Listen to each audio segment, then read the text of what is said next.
Hello everyone, welcome back to Brainypedia skills. I am Neha, your polity teacher. And आज का जो हमारा topic है वो है एंटी डिफेक्शन लॉ।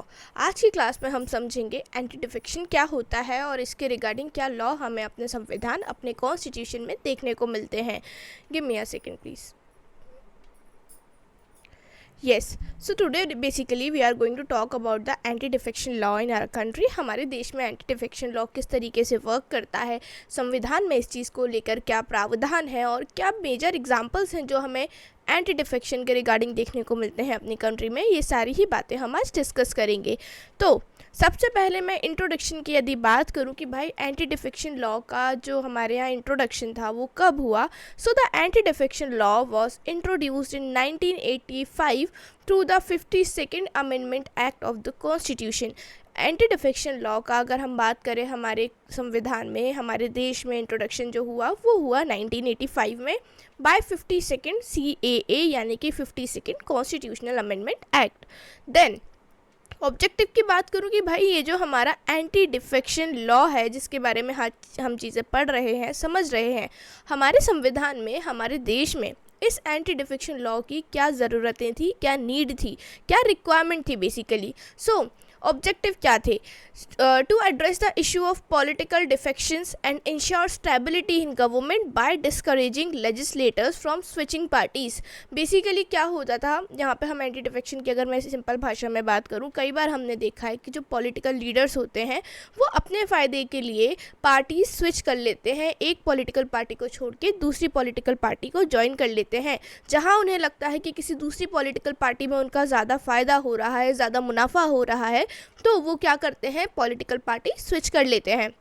जिसके कारण जो गवर्नेंस होती है किसी राज्य की, या फिर हमारी सेंट्रल गवर्नमेंट्स की बात करूं या फिर किसी राज्य के गवर्नेंस की ही क्यों ना बात करूं, उस पर बहुत एक नेगेटिव इम्पैक्ट पड़ता है।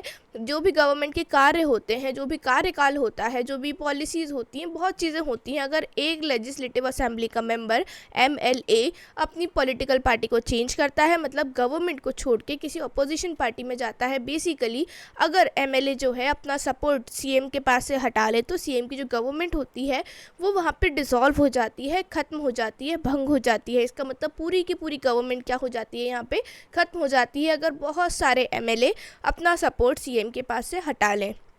तो अब MLA सवाल ये उठता है कि जो MLA हैं या फिर जो पॉलिटिकल लीडर्स हैं, ये अपना जो सपोर्ट रहता है इसे अपने CM या फिर PM के पास से क्यों हटाते हैं? क्योंकि इन्हें दूसरी पॉलिटिकल पार्टी से कुछ बेटर ऑफर या फिर प्रॉफिट मिलता हुआ दिखता है। बेसिकली ये अपने फ़ायदे के लिए क्या करते हैं, समय समय पर पॉलिटिकल पार्टी स्विच करते रहते हैं। जिसके कारण क्या होता था, पॉलिटिकल पार्टीज़ के तो जो इश्यूज़ थे वो थे ही, साथ राज्यों की गवर्नेंस, जो स्टेट्स की गवर्नेंस होती थी, एडमिनिस्ट्रेशन होता था, उस पर काफ़ी नेगेटिव इम्पैक्ट पड़ता था, बहुत बुरा असर पड़ता था। तो इन्हीं चीज़ों को रोकने के लिए हमारे देश में एंटी डिफेक्शन लॉ लाया गया, जिससे कि नेताओं को, पॉलिटिकल लीडर्स को ये जो कार्य है कि भाई आप कभी इस पार्टी के मेंबर हैं, कभी दूसरी पार्टी के मेंबर हैं, जब आपको जहाँ से जितना फ़ायदा मिल रहा है आप उस हिसाब से कार्य कर रहे हैं। बेसिकली पॉलिटिकल लीडर्स को ये सारे कार्य करने से रोकने के लिए हमारे देश में यहाँ पर एंटी डिफेक्शन लॉ का इंट्रोडक्शन किया गया था 1985 में। कौन से कॉन्स्टिट्यूशनल अमेंडमेंट एक्ट के द्वारा? 52nd कॉन्स्टिट्यूशनल अमेंडमेंट एक्ट के द्वारा। देन कॉन्स्टिट्यूशनल प्रोविजन, अगर मैं बात करूँ हमारे संविधान में इसे कहाँ जगह दी गई, कहाँ पे स्थान दिया गया, तो it was added to the 10th schedule of Indian constitution. हमारे संविधान के 10th शेड्यूल में हमें एंटी डिफेक्शन लॉ की जो पोजीशन थी, जो प्रोविजंस थे, वो देखने को मिले। एंटी डिफेक्शन लॉ को हमारे संविधान में 10th शेड्यूल में जगह दी गई। की प्रोविजंस की बात करूं कि भाई कौन से की प्रोविजंस हैं यहाँ पे जो एंटी डिफेक्शन लॉ के अंदर हमें देखने को मिलते हैं, सुनने समझने को मिलते हैं। तो सबसे पहला है ground for disqualification. A legislator can be disqualified if they voluntarily give up membership of their political party. देखिए भाई यहाँ पे साफ बोला गया कि जो लेजिस्लेटर्स हैं हम उनको डिस्क्वालीफाई कर देंगे उनकी पोस्ट से, बेसिकली उनकी पोस्ट से उन्हें हटा दिया जाएगा अगर वो क्या करते हैं, अचानक से एकदम से सडनली अपनी पॉलिटिकल पार्टी की जो मेंबरशिप है उसे गिव अप करते हैं, और हमें समझ आता है कि वो यहाँ पे किसी तरीके की अपने खुद के फ़ायदे के लिए, सेल्फ प्रॉफिट के लिए यहाँ पे इस कार्य को परफॉर्म कर रहे हैं। तो उनकी जो मेंबरशिप है ना भाई, हम उसे डिस्क्वालीफाई कर देंगे, ख़त्म कर देंगे। अगर हमें लगता है कि कोई भी MLA, member of legislative assembly, अपनी पॉलिटिकल पार्टी की जो मेंबरशिप है उसे अपने फ़ायदे के लिए या फिर किसी नेगेटिव पर्पस के लिए छोड़ के किसी दूसरी पॉलिटिकल पार्टी में जा रहे हैं, जंप कर रहे हैं ताकि उनका खुद का कोई प्रॉफिट हो सके, उनका कोई पर्सनल प्रॉफिट यहाँ से निकल सके, तो उस कंडीशन में उनके जो क्वालिफिकेशंस है ना भाई, हम उससे ही ख़त्म कर देंगे। उन्हें हम मेंबर ऑफ लेजिस्लेटिव असेंबली की जो पोस्ट है हम उससे ही बाहर कर देंगे। ये बात यहाँ पे सबसे पहले बोली गई। देन इसके बाद second one is if they vote or abstain from voting contrary to the directive of their party without a prior permission। अब यहाँ पे बोला गया कि अगर उन्होंने वोट किया या फिर वोटिंग की जो प्रोसेस होती है उससे उन्होंने हाथ हटा लिया कि नहीं भाई, मैं जो है अपने चीफ मिनिस्टर या फिर अपनी पॉलिटिकल पार्टी के सपोर्ट में वोट नहीं करूँगा, तो उस कंडीशन में भी भाई क्या होने वाली है, उनकी जो मेंबरशिप है हम उसे ख़त्म कर देंगे। मतलब एक तरीके से आप क्या कर रहे हैं, यहाँ पर अपनी पॉलिटिकल पार्टी को धोखा देने वाली बात हो रही है कि नहीं, आप जो हैं अभी भी उसी पॉलिटिकल पार्टी के मेंबर हैं, लेकिन उसके बाद भी आप क्या कर रहे हैं, उसी पार्टी के खिलाफ में यहाँ पे कार्य कर रहे हैं, वर्क को परफॉर्म कर रहे हैं। तो उस कंडीशन में जो आपकी मेंबरशिप है उसे हम डिस्क्वालीफाई कर सकते हैं। देन इसके बाद जो नेक्स्ट प्रोविजंस यहाँ पे बोले गए डिस्क्वालिफिकेशंस के लिए, वो थे independent members joining a political party after the election. अगर इलेक्शन के बाद कोई भी इंडिपेंडेंट मेंबर है वो पॉलिटिकल पार्टी को ज्वाइन करता है, तो उस कंडीशन में उसे एमएलए की जो पोजीशन है वो नहीं मिल सकती, वो एमएलए बनने के लिए क्वालिफाई नहीं हो पाते हैं, क्योंकि भाई इलेक्शंस हो चुके हैं और एमएलए सिर्फ वही लोग बनेंगे जिन्हें जो जनता है, जिन्हें जो सिटीजन्स है उन्होंने वोट देके एमएलए की पोजीशन प्रदान की है। इसके बाद same thing goes for the nominated members as well. यदि 6 महीने के बाद इलेक्शंस होने के भाई जो nominated members joining a party after 6 months of being nominated, अगर मान लीजिए कुछ नॉमिनेटेड मेंबर्स भी हमें देखने को मिलते हैं स्टेट लेजिस्लेटिव असेंबली में, लेकिन नॉमिनेशन के 6 महीने के बाद वो जाके कोई पॉलिटिकल पार्टी को ज्वाइन करते हैं, तो उस कंडीशन में भी उनकी जो पोस्ट होती है उससे डिस्क्वालिफिकेशन हो जाता है उनका। उस पोस्ट से उनको यहाँ पे जो प्रॉफिट्स मिलने वाले थे, जो भी रिकॉग्निशन मिलने वाला था, वो अब नहीं मिलेगा। देन एक्सेप्शन की मैं बात करूं, यहाँ पे कुछ एक्सेप्शंस भी देखने को मिलते हैं। किस प्रकार के एक्सेप्शन? सबसे पहला है merger clause. If at least 2/3 of members of a party agrees to merge with another party they are exempted from disqualification. अब देखिए यहाँ पे हमने एक बात देखी कि भाई अगर आप क्या कर रहे हैं, दूसरी पार्टी में जा रहे हैं अपनी पार्टी की मेंबरशिप को गिव अप करके, तो आपकी जो डिस्क्वालिफिकेशन है वो हो जाएगी, आप फिर एमएलए नहीं रहेंगे। लेकिन यहाँ पे क्या बोला गया कि अगर 2/3 मेंबर, कम से कम 2/3 मेंबर आपकी पॉलिटिकल पार्टी के क्या कर रहे हैं, आपकी पार्टी को छोड़ के किसी दूसरी पार्टी में जा रहे हैं, तो उस कंडीशन में ये जो एंटी डिफेक्शन लॉ है ये वहाँ पे एप्लीकेबल नहीं होगा। ये एप्लीकेबल कब होगा? जब आपके जो मेंबर्स है वो 2/3 से कम है, मतलब कि कम पॉपुलेशन में लोग आपकी पार्टी को छोड़ के दूसरी पार्टी में जा रहे हैं, पार्टी स्विच कर रहे हैं, उस कंडीशन में एंटी डिफेक्शन लॉ यहाँ पे लगेगा। लेकिन at least 2/3 of members of party agree to merge with another party, यदि आपकी पॉलिटिकल पार्टी के कम से कम 2/3 मेंबर्स जो हैं वो अग्री करते हैं कि नहीं, हमें तो दूसरी पॉलिटिकल पार्टी में जाना है, हमारे जो पॉइंट ऑफ व्यूज़ हैं, जो विचार हैं, जो काम करने का तरीका है, वो अब इस पॉलिटिकल पार्टी से मैच नहीं करता, हम दूसरी पॉलिटिकल पार्टी के साथ मिलकर कार्य करना चाहते हैं, उस कंडीशन में ये जो एंटी डिफेक्शन लॉ है ये वहाँ पे अप्लाई नहीं होगा। ये है यहाँ पे पहली एक्सेप्शन हमें देखने को मिली। देन इसके बाद members are elected as speaker और deputy speaker can resign from the party without facing disqualification. अब जो मेंबर्स होते हैं उन्हें स्पीकर या फिर डिप्टी स्पीकर की पोस्ट मिलती है ना, वो अपनी पार्टी से रिज़ाइन कर सकते हैं, अपनी पॉलिटिकल पार्टी से जो नाते हैं उन्हें तोड़ सकते हैं बिना किसी प्रकार की डिस्क्वालिफिकेशन के। मान लीजिए यहाँ पे जो स्पीकर है या फिर कोई डिप्टी स्पीकर है और उन्हें अपनी पॉलिटिकल पार्टी से नाते ख़त्म करने हैं या फिर किसी दूसरी पॉलिटिकल पार्टी के साथ जाना है, तो उस कंडीशन में वो यहाँ पर अपनी पॉलिटिकल पार्टी की मेम्बरशिप को भंग कर सकते हैं, ख़त्म कर सकते हैं। लेकिन उन्हें यहाँ पे किसी प्रकार का भी डिस्क्वालिफिकेशन फेस नहीं करना पड़ेगा, मतलब उनकी पोस्ट को यहाँ किसी भी प्रकार का नुकसान जो है वो नहीं देखने को मिलेगा, उनकी पोस्ट। तो यहाँ पे अगर मैं बात करूँ रोल ऑफ प्रिसाइडिंग ऑफिसर की, यानी कि हमारे स्पीकर और चेयरपर्सन जो होते हैं हाउस के, पार्लियामेंट के हाउस के या फिर किसी स्टेट लेजिस्लेचर के, तो उनके यहाँ पे क्या रोल रहने वाले हैं डिस्क्वालिफिकेशन की प्रोसेस में, तो वही यहाँ पे डिसाइड करते हैं कि जो मेंबर्स हैं उनका डिस्क्वालिफिकेशन होना चाहिए या फिर नहीं। बेसिकली यही यहाँ पे एक सोल अथॉरिटी होते हैं जो इस बात को कंफर्म करते हैं, जो कि इस बात को डिसाइड करते हैं कि जो MLA है या फिर MP है, member of legislative assembly and member of parliament है, उनका डिस्क्वालिफिकेशन होना चाहिए या नहीं। जो फाइनल डिसीजन मेकिंग होगी वो किसके द्वारा होगी, चेयरपर्सन या फिर स्पीकर के द्वारा। हालांकि बाद में यहाँ पे सुप्रीम कोर्ट ने बोला कि आप जो भी डिसीजन लेते हैं, चाहे आप स्पीकर हैं चाहे आप चेयरपर्सन हैं, आपका जो भी डिसीजन होगा वो एक सब्जेक्ट टू जुडिशियल रिव्यू होगा। मतलब कि कोर्ट यदि चाहे तो आपके डिसीजन को रिव्यू कर सकती है, चेक कर सकती है कि भाई आपने जो MLA या फिर MP के अगेंस्ट में यहाँ पे फैसला सुनाया है एंटी डिफेक्शन लॉ के अंडर, कि आपने उनकी मेंबरशिप को डिस्क्वालीफाई कर दिया, आपने उन्हें मेंबरशिप से बाहर निकाल दिया है, तो क्या वो डिसीजन सही है या फिर नहीं।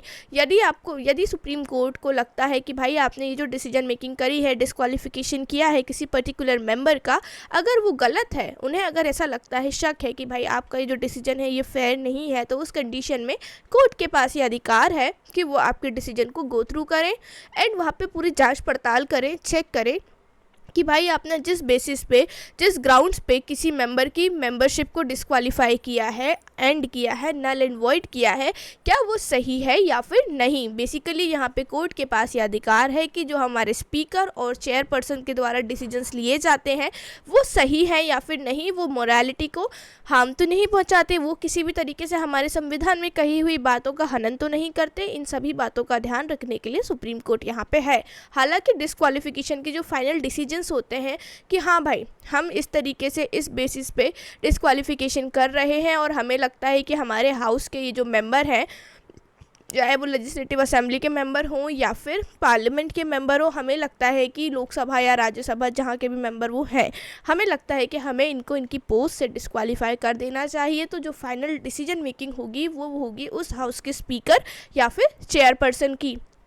अब जब डिसीजन मेकिंग हो चुकी है, डिस्क्वालिफिकेशन हो चुका है, उस कंडीशन में भी उनका जो डिसीजन है उसे सुप्रीम कोर्ट चेक कर सकती है, सुप्रीम कोर्ट उस चीज़ पे जांच पड़ताल कर सकती है। अगर सुप्रीम कोर्ट को लगता है कि इन्होंने जो डिसीजन मेकिंग करी है वो किसी भी प्रकार से गलत है या फिर किसी भी प्रकार से वहाँ पे कोई त्रुटियाँ हो सकती हैं, कोई गलतियाँ हो सकती हैं, तो सुप्रीम कोर्ट के पास अधिकार है जुडिशियल रिव्यू का, यानी कि वो उनके फैसले को, उनके डिसीजन को चेक कर सकती है।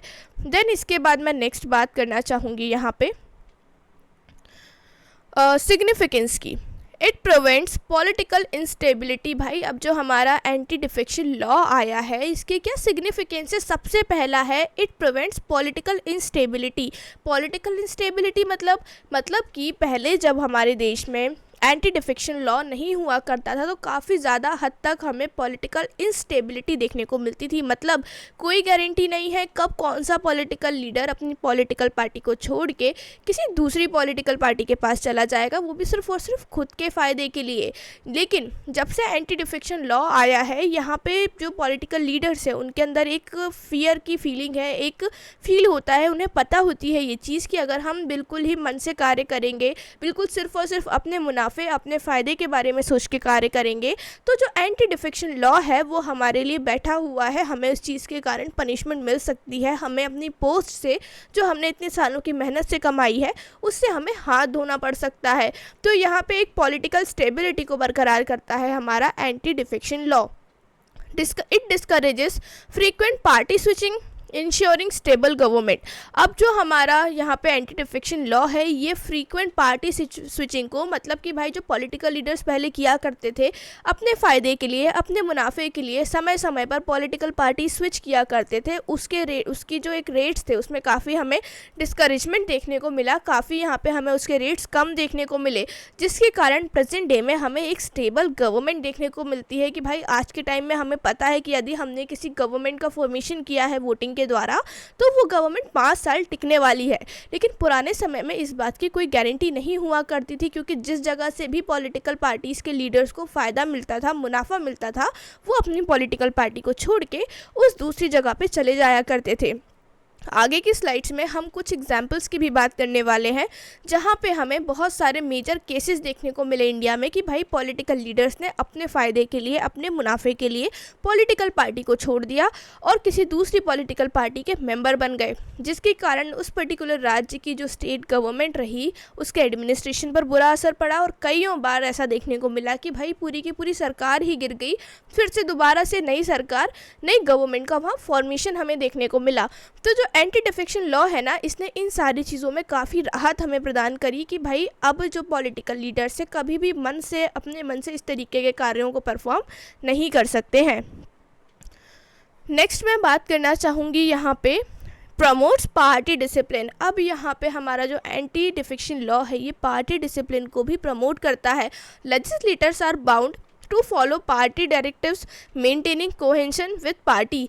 बेसिकली अब यहाँ पे जो हमारे पार्टी के मेंबर्स होते हैं, पॉलिटिकल पार्टी के जो लीडर्स होते हैं, बहुत सारे पॉलिटिकल लीडर्स होते हैं जो आपस में मिलके एक पॉलिटिकल पार्टी का फॉर्मेशन करते हैं।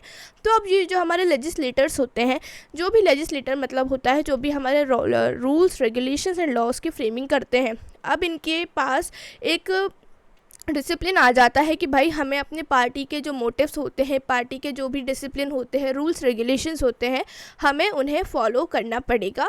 हमें अपनी पॉलिटिकल पार्टी के जो भी एजेंडा है, जो भी एम्स हैं, जो भी गोल्स हैं, उन चीज़ों को समझना होगा और साथ ही साथ उन चीज़ों की रिस्पेक्ट भी करनी होगी। ये सारी ही बातें हमें यहाँ पे देखने को मिलती हैं, किसके कारण? एंटी डिफेक्शन लॉ के कारण। दूसरी बात हमें यहाँ पे देखने को मिलती है, इट स्ट्रेंथन्स डेमोक्रेसी। अब जो हमारा एंटी डिफेक्शन लॉ है ना, ये यहाँ पे डेमोक्रेसी को भी इन्हेंस करता है और मजबूत बनाता है, क्योंकि पैसों और पावर के लालच में जो पॉलिटिकल लीडर्स कभी भी एक पार्टी से दूसरी पार्टी में स्विच कर लिया करते थे, अब उन्हें ये कार्य करने के पहले 10 बार सोचना पड़ता है, क्योंकि अब वो अपने मन से कभी भी एक जगह से दूसरी जगह नहीं जा सकते, सिर्फ और सिर्फ पावर और मनी के लालच में, जिसके कारण जो इन्फ्लुएंस है ना पैसों का और पावर का, वो हमारी पॉलिटिक्स में कुछ हद तक कम देखने को मिलता है। It reduces the influence of money and power in politics. अब जो हमारा एंटी डिफेक्शन लॉ है, इसके कारण हमारे यहाँ की जो राजनीति है, जो पॉलिटिक्स है, उसमें हमें पैसों और पावर का इन्फ्लुएंस कुछ हद तक कम देखने को मिला। देन चैलेंजेस की मैं बात करूँगी कि भाई ठीक है, एंटी डिफेक्शन लॉ की हमने काफ़ी अच्छी बातें देख ली, काफ़ी सिग्निफिकेंस देखे, प्रोविजंस देखे। अब कुछ चैलेंजेस भी हमें देखने को मिलते हैं एंटी डिफेक्शन लॉ को लेके। कैसे? देखिए, सबसे पहला, bias in decision making, the presiding officer may favour their party leading to partial decisions. देखिए भाई, अब जो हमारे प्रिजाइडिंग ऑफिसर होते हैं, स्पीकर या चेयरपर्सन, डिप्टी स्पीकर और या फिर डिप्टी चेयरपर्सन जो भी होते हैं हमारे, यहाँ पे वो बायस हो सकते हैं, क्योंकि हालांकि उन्हें भी तो यहाँ पे वोटिंग के द्वारा ही बुलाया जाता है ना, वो भी तो किसी ना किसी पर्टिकुलर पॉलिटिकल पार्टी से ही बिलोंग करते हैं। वो जो होते हैं वो किसी एक इंडिपेंडेंट जगह से तो आते नहीं हैं, वो भी यहाँ पे किसी ना किसी पॉलिटिकल पार्टी का ही हिस्सा होते हैं। जो स्पीकर होते हैं, जो डिप्टी स्पीकर होते हैं हमारे, वो भी कहीं ना कहीं किसी ना किसी पॉलिटिकल पार्टी के ही मेंबर हमें देखने को मिलते हैं।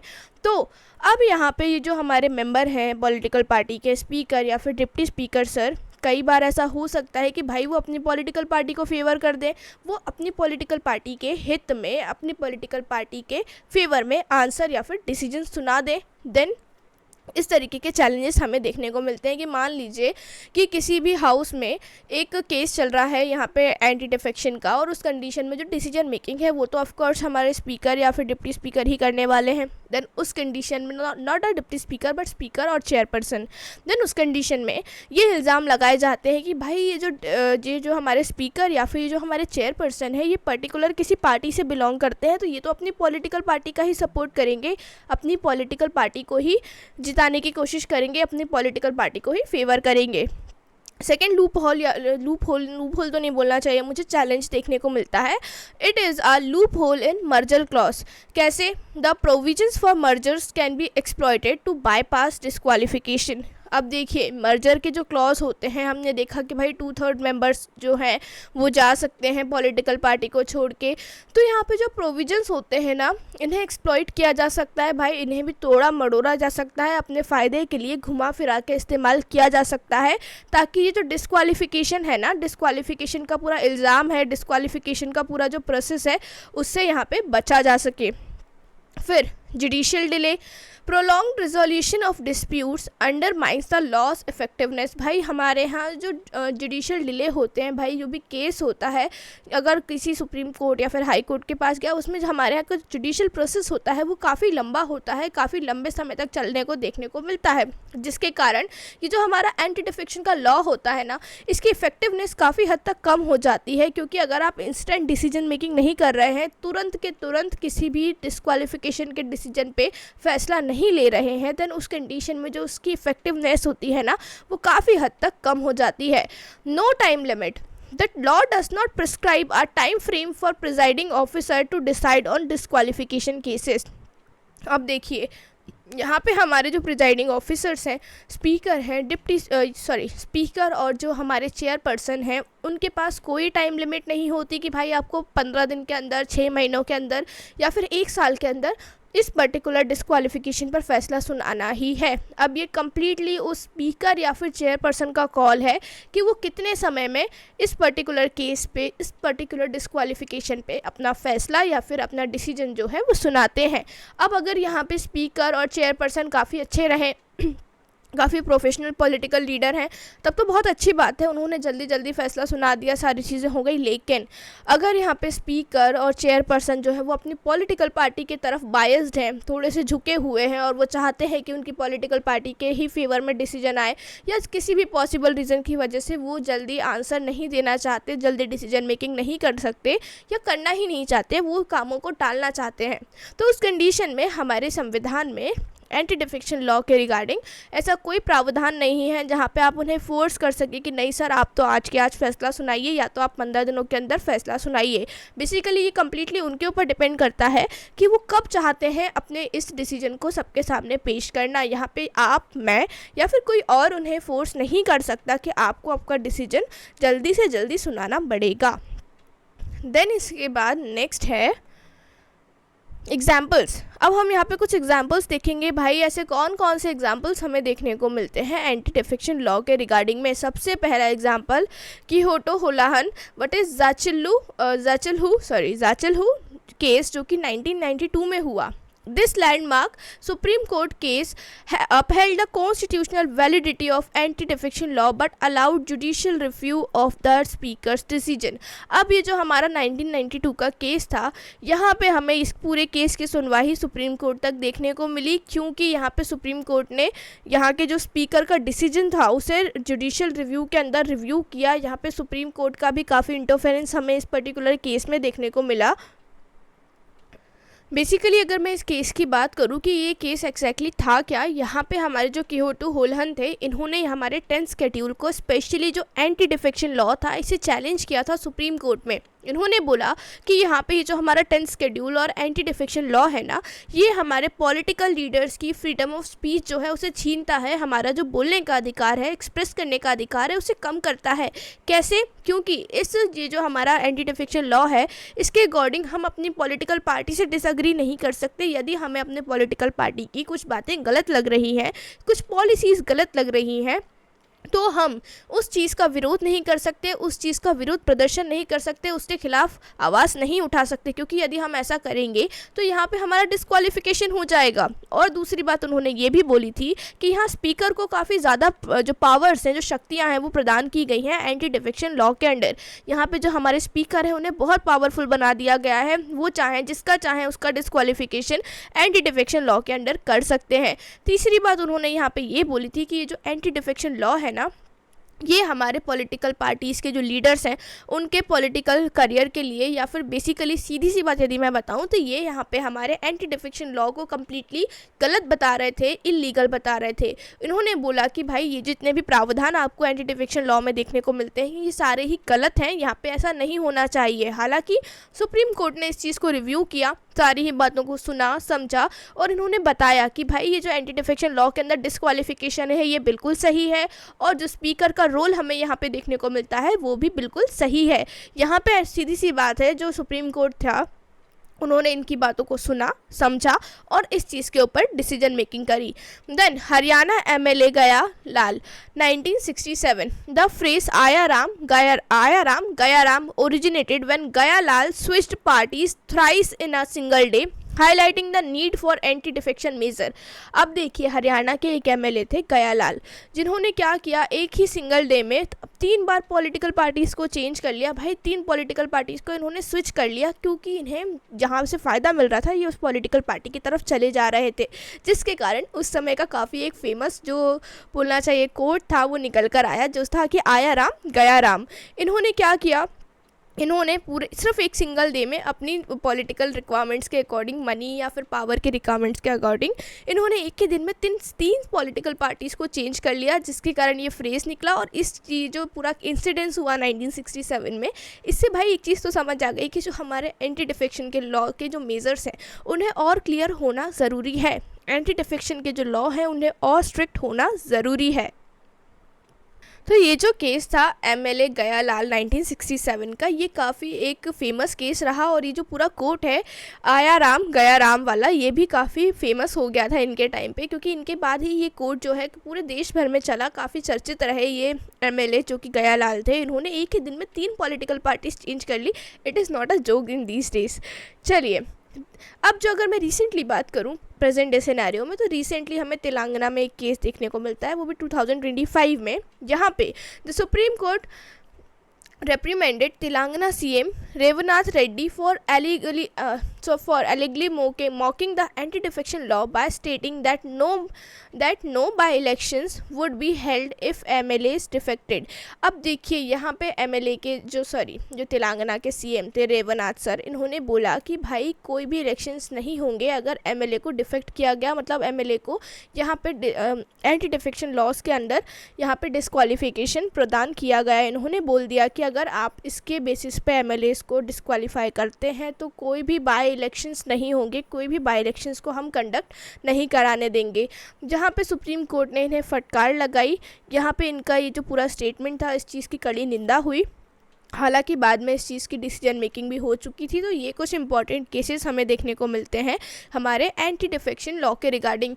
अगर मैं बात करूं एंटी डिफेक्शन लॉ की कुछ रीसेंट डेवलपमेंट्स की, कि भाई अभी कुछ समय में ही आने जो हमारा पुराना समय रहा, रिसेंटली यहाँ पे कुछ डेवलपमेंट्स हमें एंटी डिफेक्शन के रिगार्डिंग देखने को मिले, जैसे कि the supreme court has emphasized the need for timely decision by presiding officers to prevent the misuse of law. यहाँ पे सुप्रीम कोर्ट ने बोला कि हमारे जो प्रिजाइडिंग ऑफिसर्स हैं, जो हमारे स्पीकर हैं, जो हमारे चेयरपर्सन हैं, इन्हें टाइम रहते जल्दी से जल्दी यहाँ पे डिसीजन मेकिंग कर लेनी चाहिए एंटी डिफेक्शन लॉ के केस में, ताकि यहाँ पे लॉ का पावर्स का मिसयूज़ ना हो सके। आप प्लीज़ इतना लंबा समय मत लीजिए। अगर आपके पास एंटी डिफेक्शन का, डिस्क्वालिफिकेशन का कोई केस आता है तो आप जल्द से जल्द क्या कीजिए, उस चीज़ पर डिसीजन मेकिंग कीजिए, ताकि वहाँ पर लॉ का या फिर आपकी पावर्स का गलत इस्तेमाल ना हो सके।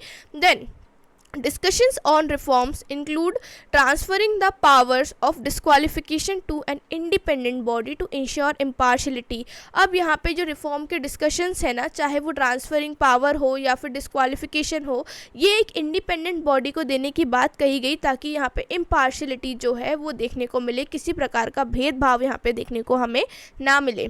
देन आते हैं कंक्लूजन पे। आज हमने एंटी डिफेक्शन लॉ के बारे में जितने भी इंपॉर्टेंट क्लॉज थे, जो भी आर्टिकल्स तो नहीं बट जो 10th शेड्यूल था और जो भी बातें एंटी डिफेक्शन के अंदर कही गई हैं, उन सभी को सुना, उन सभी को समझा। अब यहाँ पे एंटी डिफेक्शन लॉ जो है, it is a crucial tool for maintaining political stability and discipline. अभी जो हमारा एंटी डिफेक्शन लॉ है ना, ये पॉलिटिकल स्टेबिलिटी और डिसिप्लिन को मेंटेन करने के लिए काफ़ी इंपॉर्टेंट टूल हो जाता है, क्योंकि हमने अभी कुछ एग्जांपल्स देखे जहाँ पे भाई एक दिन में 3 पॉलिटिकल पार्टीज चेंज की जा रही थी। तो आप इमेजिन कर सकते हैं कितनी इंस्टेबिलिटी रही होगी उस टाइम पे।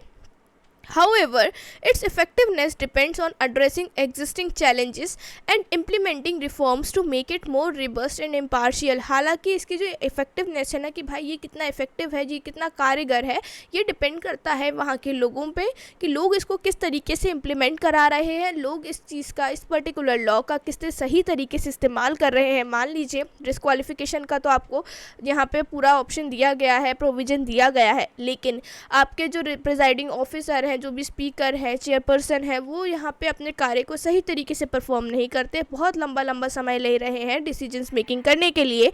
तो यहाँ पे एंटी डिफेक्शन लॉ जो है वो इतना इफेक्टिव हमें देखने को नहीं मिलेगा. तो यहाँ पे यही कंक्लूजन निकल के आता है कि भाई जो हमारा एंटी डिफेक्शन लॉ है ये काफ़ी क्रूशियल टूल हो जाता है यदि हमें अपने यहाँ की पॉलिटिक्स में पॉलिटिकल स्टेबिलिटी एंड डिसिप्लिन को मेंटेन करना है. तो या that's all for today's class. I really hope कि आपको एंटी डिफेक्शन लॉ के रिगार्डिंग जितनी भी इंपॉर्टेंट चीज़ें थी वो समझ में आई होंगी. एंटी डिफेक्शन लॉ क्या होता है, किस तरीके से वर्क करता है, ये बातें समझ में आई होंगी. अपार्ट फ्रॉम दैट हमने आज की क्लास में कुछ एग्जाम्पल्स को भी गो थ्रू किया जो कि एंटी डिफेक्शन लॉ के लाइव एग्जाम्पल्स, लाइव केसेस हमारे इंडिया में जो रह चुके हैं उन्हें हमें बेहतर तरीके से समझाता है. कौन सी स्केड्यूल में बातें होती हैं, ये चीज़ें हमने डिस्कस करी. Apart from that anti defection law के रिगार्डिंग कौन कौन सी पावर्स स्पीकर्स को, चेयरपर्सन्स को प्रोवाइड की गई हैं, इसके विरोध में क्या आवाज़ें उठी पास्ट में इंडिया में, ये बातें हमने डिस्कस करी. आई रियली होप कि आपको आज की क्लास में जितने भी पॉइंट्स हमने डिस्कस किए सभी समझ में आए होंगे. एंड अगर आपको ऐसा कोई पॉइंट है, ऐसा कोई प्रोविज़न है जो नहीं समझ में आया तो please share your views in the comment section. I really want to know that if you guys understood the concepts of anti-defection law very well or not. And if you like the video, please like the video and share the video with your friends who are preparing for competitive exams like SSC, state PSC or UPSC, because for the aspirants of state PSC and UPSC especially, the whole topic of anti-defection becomes extremely important. So I really hope you guys are enjoying watching the video. And I would say that one more time, that if you want to crack your examinations in a better, on a better note, then apart from preparing in a good manner, studying every day and having a good schedule, you should stay healthy and stay happy. Thanks for watching.